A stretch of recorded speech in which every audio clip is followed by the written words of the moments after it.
بسم الله والصلاة والسلام على رسول الله صلى الله عليه وسلم. السلام عليكم ورحمة الله وبركاته. ازيكم يا حبايبي؟ ان شاء الله بإذن الله انا هعمل سمك مكرونة زي بتاع المحلات بالظبط. انا دلوقتي نضفته وخليته زي الفل زي ما انتم شايفين كده حبايبي، ورشيت عليه شوية فلفل اسمر وهركنه واقول لكم انا هعمل ايه تاني. معايا هريسة حمراء حط عليها توم يا حبايبي وحط عليها ليمون. دلوقتي بقى هعمل ايه ان شاء الله اوريلكم. انا زي ما قلت لكم كده حط عليها ليمون وحط عليها توم. حطيت عليها دلوقتي كمون اهو، واحط عليها شويه كزبره ناشفه كده. دي كزبره ناشفه، واحط دلوقتي شويه كركم كده وهقلبهم في بعض كده، واحط عليهم شويه ميه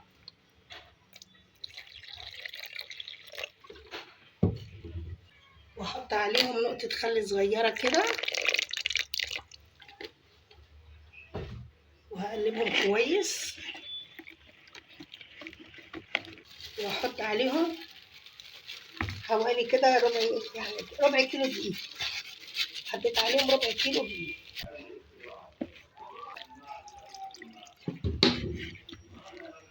يا حبايبي انا بقلبهم كده زي ما انتم شايفين اهو كده مع بعض.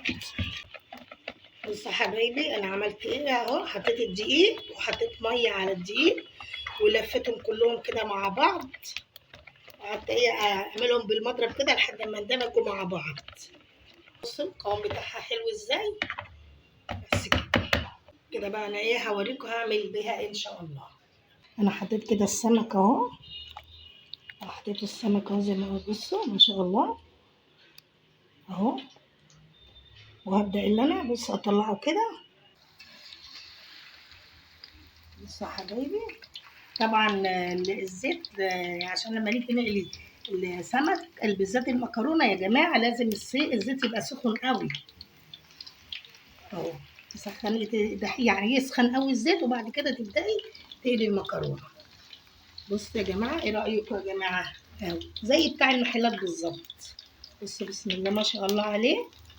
طبعا يا حبايبي انتوا بتقلي الطريقه دي، طبعا انت بتملحي بتحطي ملح ودقيق وكل حاجه في التتبيله دي اللي انا عاملاها دي، بتقلي بقى وبتطلعي. بصي بيبقى زي بتاع المطاعم بالظبط اهو. بسم الله ما شاء الله لا قوه الا بالله، زي بتاع المطاعم بالظبط. بصوا بسم الله ما شاء الله عليه زي بتاع المحلات بالظبط.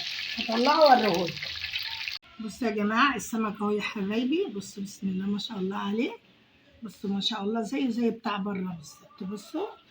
بصوا ما شاء الله زي بتاع بره اهو بالظبط، واحلى كمان، وحاجه عاملاها في بيتك وضمناها وعارفه ايه هي. بصوا يا جماعه ده سمك مكرونه زي ما انتم شفتوا. بصوا بسم الله ما شاء الله عليه اهو. بصوا يا جماعه عامل ازاي. ان شاء الله تجربوه وهيعجبكم قوي باذن الله. حبايبي ما تنسوش بقى الاشتراك في القناه واللايك كده عشان القناه تكبر بيكم يا حبايبي. السلام عليكم ورحمه الله وبركاته.